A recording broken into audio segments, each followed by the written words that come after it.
আসসালামু আলাইকুম ভিউয়ার্স, আশা করি সবাই ভালো আছেন, সুস্থ আছেন। তো আজকে যে ভিডিওটা দিব অবশ্যই আপনাদের সবার পরামর্শ অনেক তাড়াতাড়ি কামনা করতেছি। আমার কোম্পানির থেকে নির্দেশনা যে কালকে দিনের ভিতরে এই জিনিসটা সলভ করা লাগে। তো আমার যে সমস্যাটা তো দেখতেছেন, এটা হলো সিঁড়ির একটা কর্নার। তো দেখতেছেন এখান থেকে কি পরিমাণে পানি পড়তেছে, যদি দেখায় দেখতেছেন পানির আবার দেখতেছেন পানি ফোড়ে ফোড়ে পুরোপুরি পুরো সিঁড়ি সকল কিছু কিন্তু অনেক বেশি ভরে গেছে।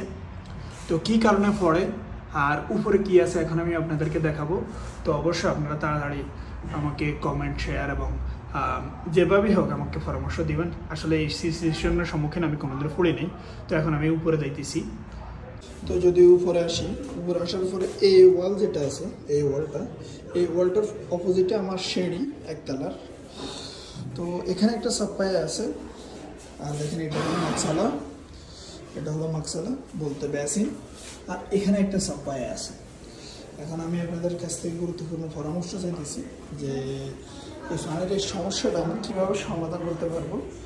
এই কর্নারগুলোতে অনেক পরিমাণে পানি আছে, তা বুঝি না কি কারণে এখান থেকে গামায় না এই সাপ্পায়া নিচে দিয়ে কোনো ফাটল ঢুকছে কি আশেপাশে জানি না।